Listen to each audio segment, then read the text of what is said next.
Hello and welcome to the Property Mastermind podcast. In this episode, Bob has a chat with Atelaite and Sione Kepu. This is a fabulous interview. You are going to learn so much and be incredibly inspired. So jump on in to Bob's chat with mentoring students Atelaite and Sione Kepu.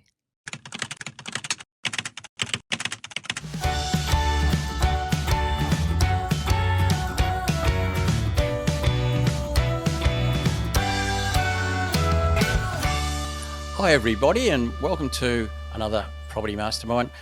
Hilary and Bob Anderson Without Hilary Today podcast.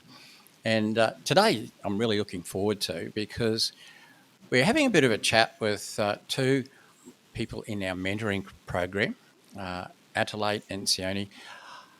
Well, Kepu, or Moa Kepu, I always get that mixed up. I think Adelaide's it's got the hyphenated name, Sione's got the straight one, but whatever it is anyway, guys, welcome aboard.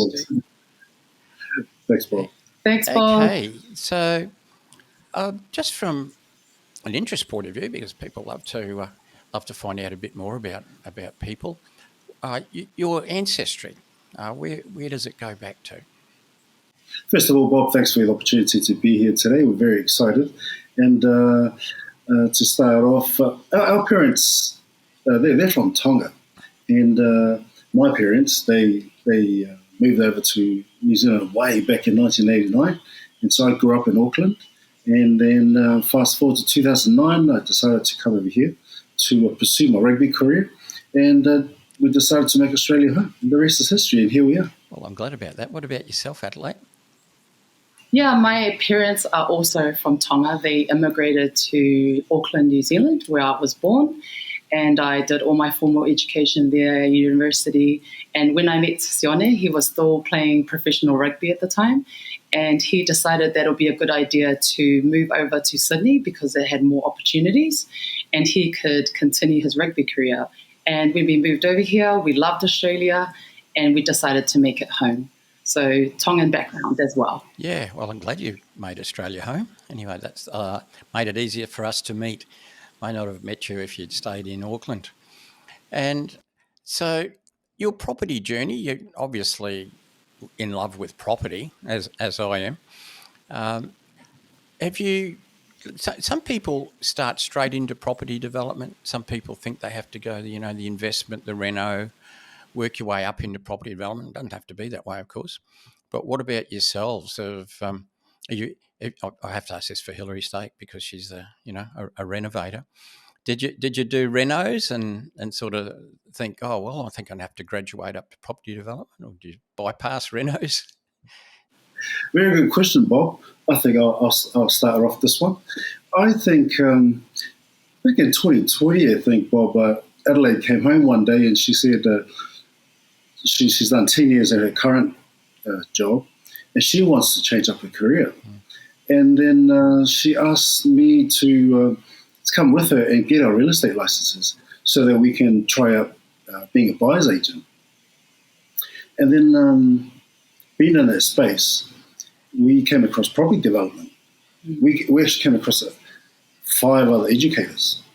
And we gave them all a try. And we realized the more we listen to them and try and learn, about the space, we just got more confused. And then from there, one day you just pop on Facebook. And then I did a little bit of due diligence.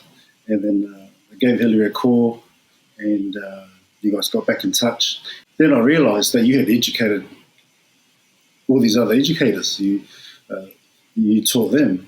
And so it was, then I figured, wow, learning that you've done 40 years of experience in property development and over $1.2 billion worth, I said to Adelaide, it's only wise that we tap into that experience and if you want the best, let's work with the best. And that's when we got in touch with you. Yeah. Well, that's an unpaid advertisement, but thanks very much for that. That wasn't a setup, but no, I do. Yeah, I can remember us talking about that, and very, very glad that we ended up together, and as it turns out, working on projects together, which is which is tremendous. So, yes, the mentoring program, yes, you did join that, I remember. And like a lot of things, we ask people, well, look, what's your plan? What's your sort of medium and what's your long-term plan? Because we always like to know that, so we can sort of help people fulfill their plans. So yourselves, I think Sione, you mentioned Adelaide had a job, she's got a job, but looking at some point of transitioning, is that the goal? Transitioning out of day jobs into full-time development? Yeah, that was always the goal. With an event that happened a couple of years ago, it just really made me realize that we don't have a lot of time, and a lot of our time was in our day jobs. And it just got to a point where I thought I have to make a better use of my time. And the priority that came to me was I wanted more time so that I could spend time with my parents. A lot of the decisions that I make is to look after ourselves, but I always have an eye to the future to look after my parents. And the thing that was really important to me was how can I create wealth so that if one day anything happens to my job, I have like financial security to look after me so that I could look after my parents and, any of my loved ones. So when I came across property development, I saw that this was a way that I could, have the time freedom and also have the financial security. And it's a vehicle that I could help look after my parents in the future and ourselves too. Yeah, that's lovely. We need more children looking after their parents. So any of my kids out there listening or watching this podcast, keep that in mind, boys and girls. You've got to look after your parents. Yeah, and that's great. Well, certainly property development should come as no surprise to anybody that when you do it well and you do it successfully, it can be a very good income earner and life-changing, as it has been for lots of people. And it's not unusual for people to look at transitioning out of, a day job, if you like, into property development because, well, it's an income thing for sure, but it's also a time thing. I think a lot of people don't realise as property developers, we're coordinating people. And that, in fact, that's what you're doing at the moment. You're not doing the work per se, you're coordinating other people that do it. That's got to be one of the things I love about property development is it can give you time back as well. And so moving on from that, you've got a project going on at the moment, but let's take a couple of steps back because I know you were looking, you had a patch prior to the current project, and we looked at a few deals together, just couldn't quite get the margin to work, and so like anybody, you try a patch, go close, maybe the margin not everywhere works at the moment, and so you decided, well, I'll go further afield, and so you took on a new patch. So when you're taking on a patch, and for people that don't understand it, is as property developers, what we want to do is pick an area where we want to develop, and we need to become what we call the local expert. So you need to understand that market pricing, so that you can obviously do feasibilities and so forth, and get to work out who the agents are there. So I'd like to hear a little bit about what you guys did when you decided, well, first of all, you moved patch, but now you're starting in a whole area that you don't know anything about. And I'm really keen to hear how you went about that from almost ground zero to becoming an expert in an area. Tell me about that journey. What'd you do? I just remember, Bob, your very first question actually, whether we had any property experience behind us. Really, we don't. We both got no experience. We don't own any, investment properties or anything like that. So that's why we were sourcing for the best, and that's when we came across a Property Mastermind. I think this question here that you're asking, probably Adelaide, I'll let her answer that. Yeah. In terms of finding our patch, and then from there, what did you do, and then which brings it to where we are today. Yeah. Well, before I found my patch today, we looked all over Sydney. in the areas that we were comfortable with. We used to live in Brighton, the Sands in Sydney. So we looked, in the Shire, places that we were comfortable. We used to go, have dinner, restaurants there. So we kind of knew the Shire area quite well. But when we did the numbers, we did a feasibility, just to see if it would stack up for us, we found that the land cost too much. And when we started talking to Hilary, she gave me the idea that maybe I should look further afield. And I decided, well, Queensland always sounds like a good area. So I started looking into that patch. And like you said, Bob, you said to start with 1 or 2 or 3 suburbs, which is what I did. I picked 3 suburbs. The timing was right, and we were ready to buy. We see it all the time when people start to talk to a new agent. And agents talk to lots of people, they talk to a lot of buyers. And if the agents are in the development space, in other words, they're selling development sites or they're marketing new projects, they are dealing with other developers for sure. And also the other side of it, now I know you guys are really good at this, is looking professional. It doesn't take the agents long to realise, okay, these guys are fair dinkum, they're professional, and I know you did this, and I always recommend it. If an agent puts a proposal up to you for a development site, and you do your numbers and it doesn't work, you don't just ignore the agent, but you get back and you say, look, I just can't make that work. I need to get the land for this. And they might say, oh, look, the buyer's not going to take that. And you say, well, look, that's fine. I'm just letting you know because you're, good enough to give me the opportunity to look at. I'm just giving you the feedback. And they appreciate that. And also it gives them a bit of a clue of what to look for next time, but also that you're professional.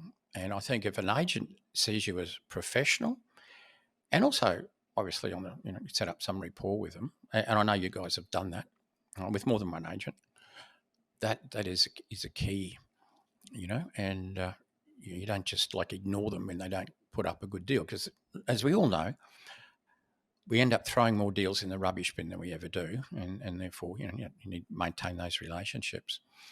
So that just sort of reminds me of something, because you're obviously a couple, you're both in there together, boots and all, and within our program, some people come on singly where they're supported or encouraged, if you like, by a partner, but the partner is not really doing it. And that's fine. That's single. Probably majority of people are like that. But then some people come on as a couple, as you two have, and so the thing there is, like any partnership, you try and work out. Well, one might have certain strengths, the other might have other strengths. It's always a bit awkward if you're both identical, which rarely happens. How do you guys, the both of you, sort of split up who does what? And how's that dynamic work? Because that's a really interesting thing, I think. I think my answer to that, Bob, would be we're working with what our current situation is right now. Yeah, and that is myself. I'm working 9 to 5 in the office, and with Adelaide, it's good that actually she has the flexibility to work from home. So she's doing her day job and she's managing our project on the side. Yeah. And so, for example, I thought my strength is talking to agents, but I can't really talk to the agents because I'm at work. I can't pull away. So Adelaide has stepped up and done that part. I love feasibilities, but I can't again because I'm at work. So Adelaide is doing that. So currently, while I'm at work and for me to feel like I'm not doing anything, I think I focus on our goals and our mindsets and our motivation to keep us going. Yeah. Because my understanding is Adelaide can be head down and doing the numbers and talking to you and everything. As she's doing that, I'm thinking I'll look at the overview, the vision, the direction where we're going. Then I'll come home and she updates me what were the things she covered during that week. I do know for a fact that every Friday she sends out update to our investors what the week looked like, keeping them informed. And also she tags me in that email as well, and I get up to speed with what's going on. Yeah. But of course, and lastly, I'll say, but when we become full-time developers, which is our ultimate goal right now, the things will, our roles will look slightly different. Yeah. I'd love to be, Adelaide, I'd you love to got be a something? guest at your dinner table of an evening when Adelaide's unloading, the conversations she's had today, or perhaps, a deal that she's looked at, or, a potential Yeah. investor you may have had a conversation with.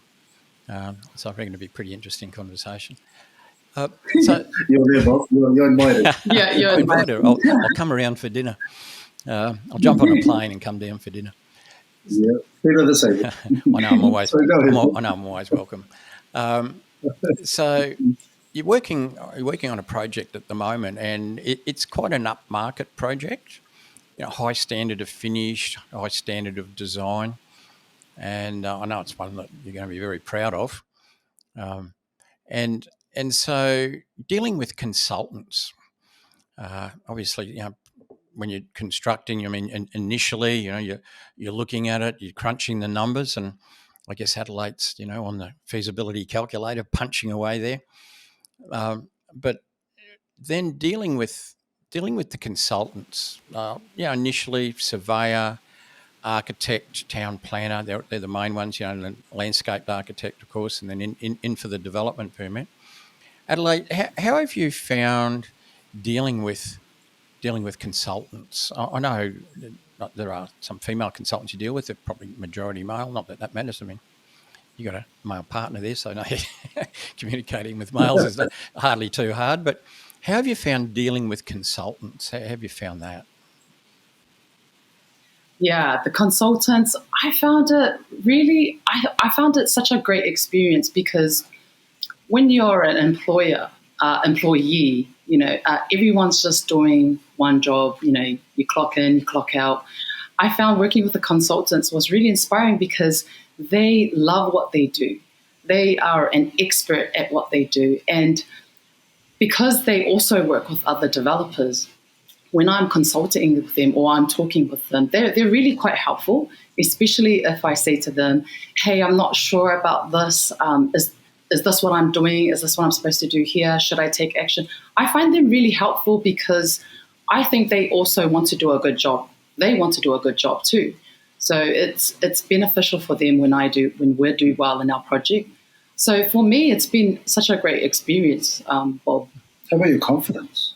My confidence. Yeah, I remember us talking about how you got your confidence to talk to the consultants. It was the stuff that we actually learned from Bob and the Property Mastermind. Yeah. Knowing which consultant to talk to, which consultant to bring in at a particular time. Yeah, that's right. I think talking with Bob, you really helped me to identify which expert or consultant that I need at each step. And because I've had that conversation with you, when I talk with a consultant, I have the confidence because I know which expert to use and what I'm trying to achieve when I speak to the expert. So for the consultant, I've had such a great experience with your guidance, of course, Bob. Yeah, and it's good when you're using consultants who are proud of their work.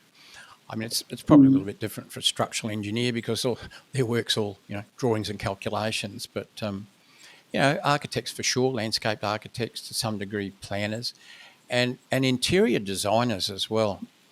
So, how do you found that's sort of look, I've got to admit it's not an exciting thing for me to do, but I know a lot of people do. I normally pull Hilary in for something like that, but setting the tone of your development, the level of finish, standard of finish, the look, the colours. Have you enjoyed that? Because I know you engage an interior designer. How have you found that? Did you get a lot of enjoyment out of that?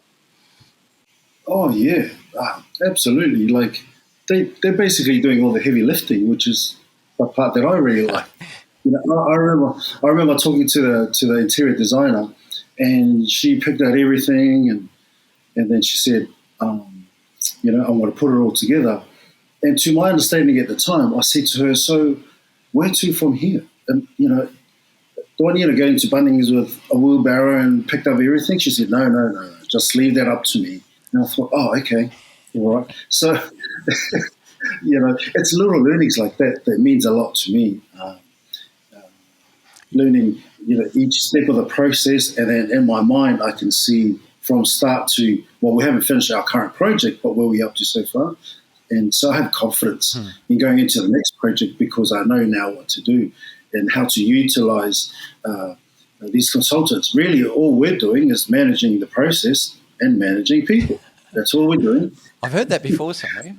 Property development is about managing people and managing a process.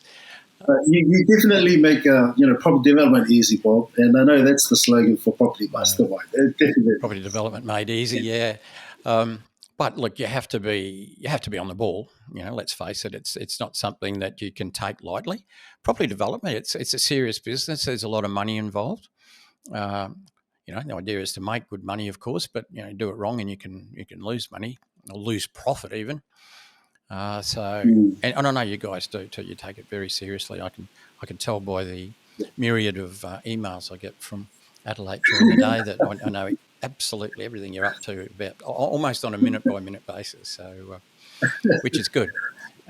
So we know everything's going forward.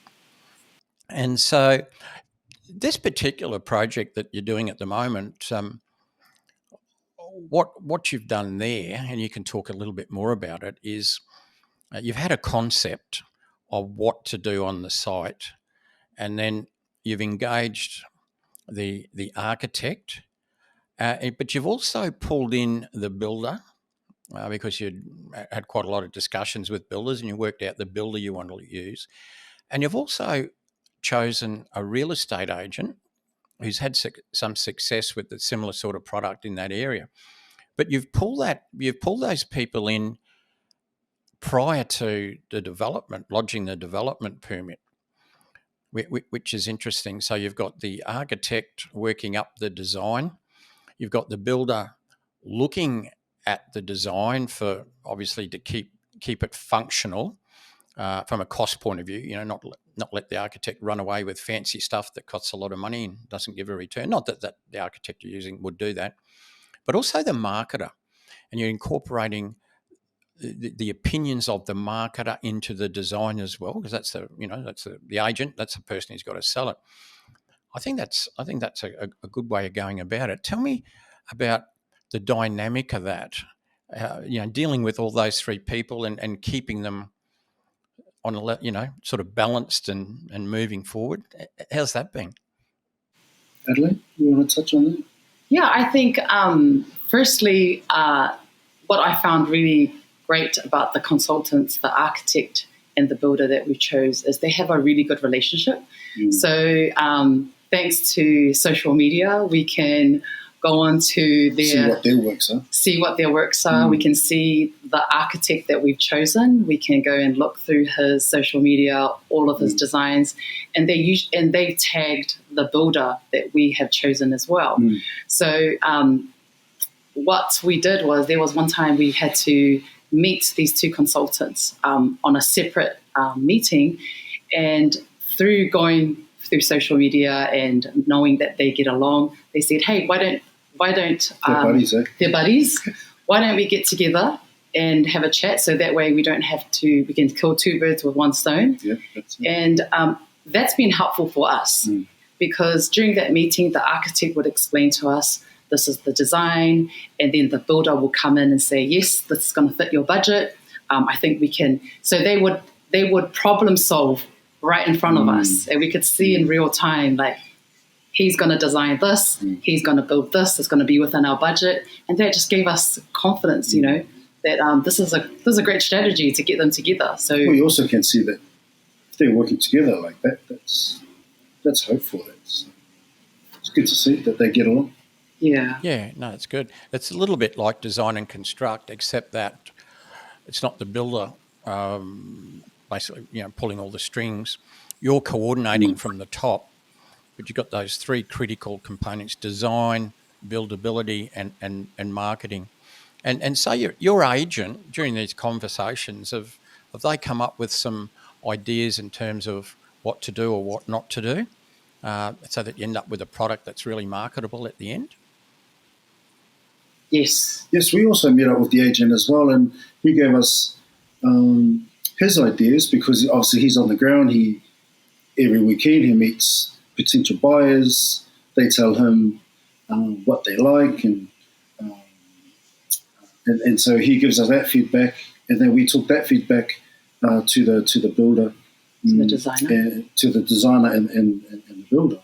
And we can see all three of them coming together, bring their ideas to. They all know what our end goal is, and so they're all putting their ideas together to get a good outcome. Yes. And that's what we realised. Yeah. So yeah. It's good knowing that, like, going forward, you'll end up with you ended up with a design that you liked yourselves, that you were happy with.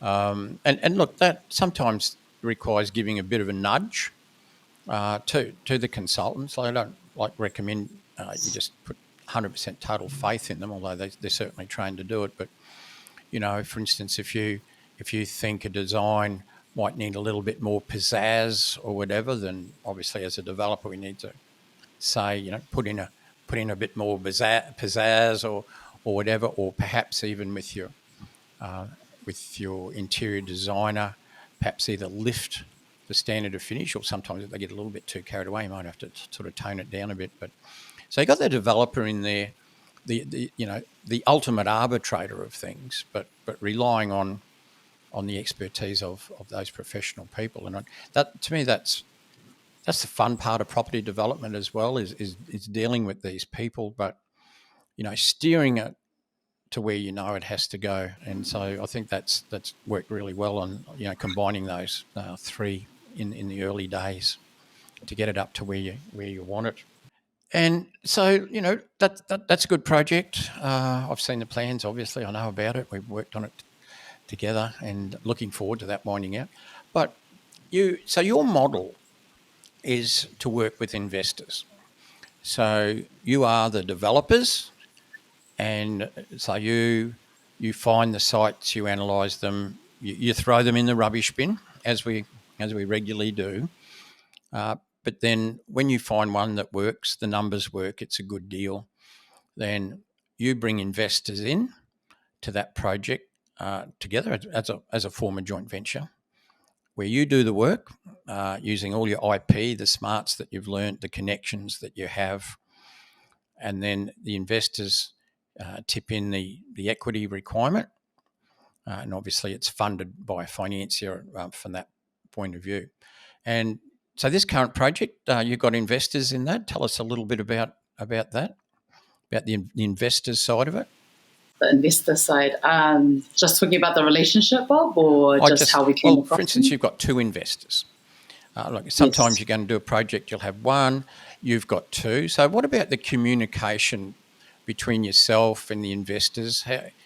What do you do there? Obviously, I know. I've talked to everybody. I know your investors are very happy with what you do. So, what about that relationship, the communication? How do you keep that on a nice level field?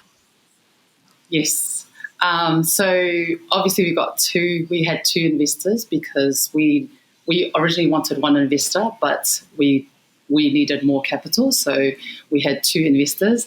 That was interesting at the beginning because different generations, our investors are different generations, and because I work as a PA and I'm always, working with technology, computers, I forgot that some people don't use technology as much as I do.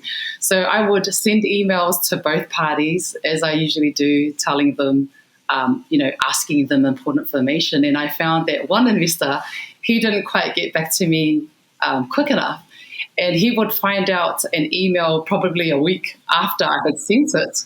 And so he called me and he said to me, Adelaide, I don't check emails as often. You will have to text me or call me or just prompt me that there's an email. And so I realized at that moment that my communication, I need to really improve my communication.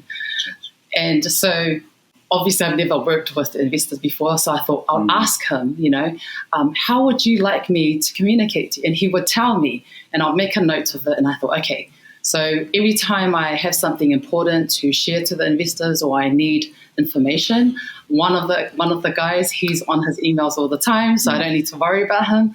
But this particular investor, I need to email him and text him and just give him a call and say, hey, I sent an email. Have you received it? He'll say yes or no. So I found with the investors, communication is so important.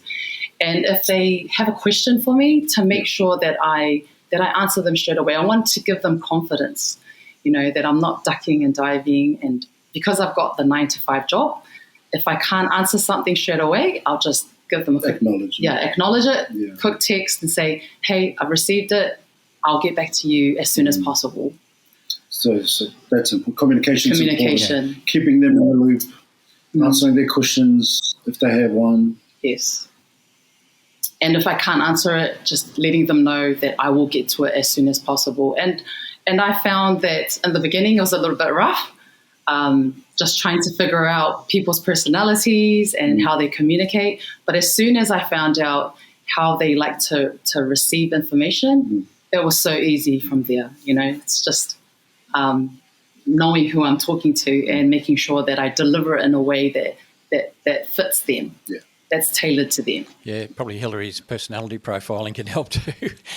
That's the thing about investors. I mean, they could be young, middle-aged, older people. They could be, experienced in property or not at all. And you can have a whole, every project you could have different types of investors in there. As you say, you've got a younger one, an older one, and then you've got two.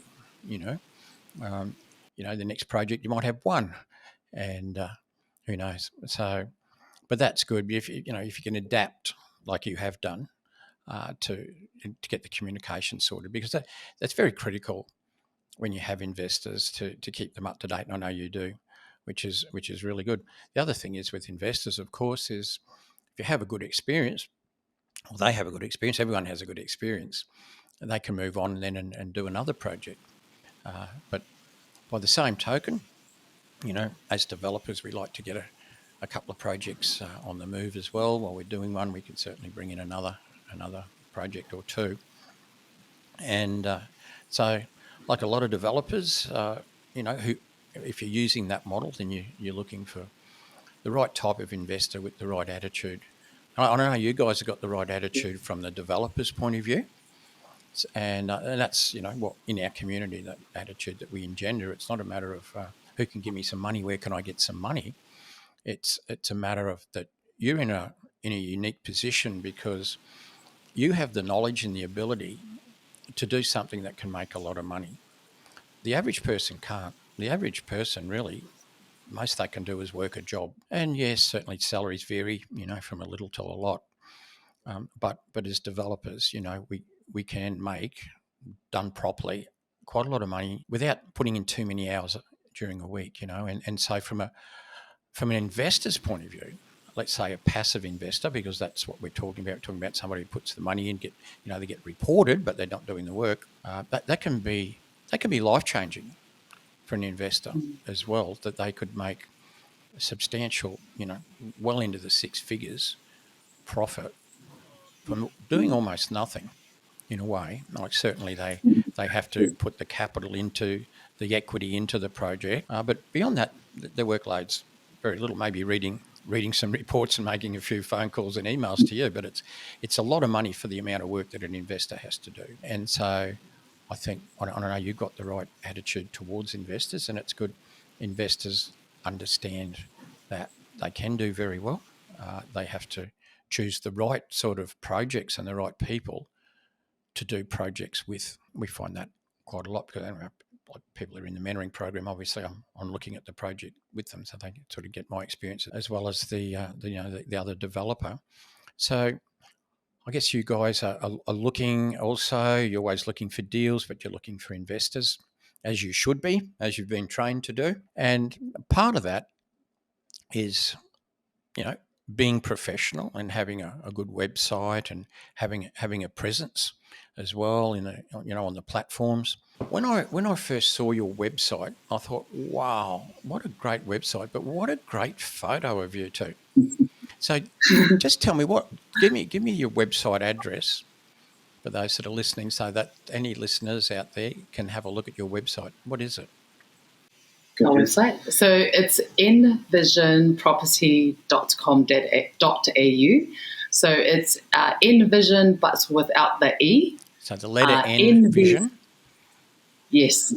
Envisionproperty.com.au. Envision with an N, property.com.au. Yeah, and that, you know, that's a great website and a good story on there as well. And so I guess I'll give you guys a plug, because I know anybody that invests with you, it'll be a good thing for them. And so they could go to your website, I guess, and make a contact off the contact page. Anybody who's interested in getting involved in property development from the investment side of the fence, obviously, you'll learn a bit by default, but really make some good money. So envisionproperty.com.au. Guys, thanks very much. Do you have any parting words for anybody out there that might be thinking about property development? What do you think? You made the decision. Is it a good thing? You're happy? I'm more than happy, Bob. I feel very confident because of the knowledge that I've acquired so far. Yeah. And so we're ready to take on the next project or projects. And that's our focus every week, is to go out there, find the next deal, and find those who are there are people. Our understanding is there are people out there looking for us, and we're looking for them. So it's just a matter of time before we come together, and we can help each other, creating wealth and changing our lifestyles and enjoying life. Absolutely, and for the ways with parents, looking after parents as well.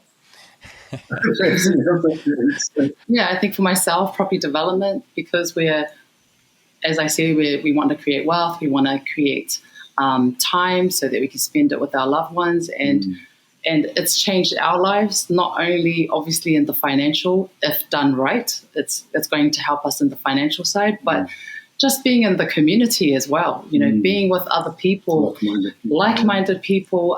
They all have different stories as to why they want to be property developers.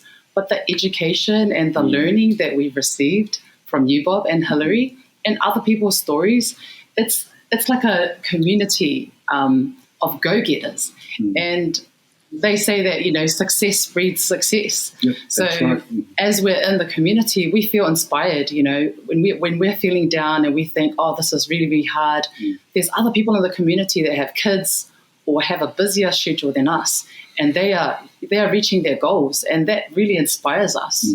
So it's the financial side, but also the community and the education. And I feel like in this space, you never know everything. There's always more to learn. I remember, Bob, when I got stuck, had a word with Hilary, and she reminded me to have our vision, have clarity, right, then have self-belief, and then also take action.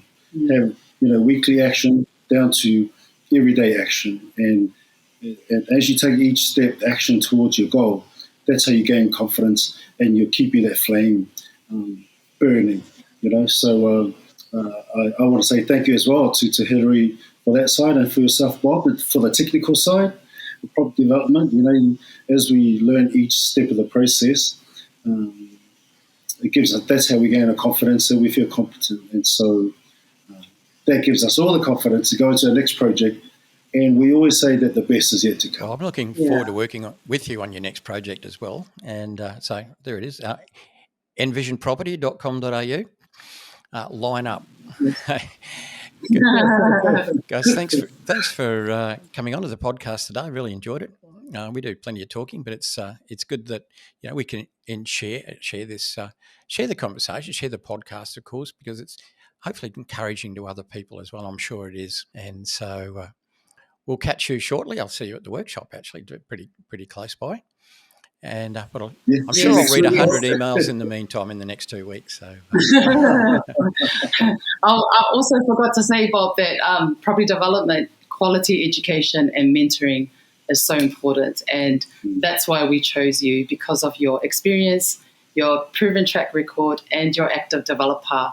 And quality education and mentoring is so important in property development.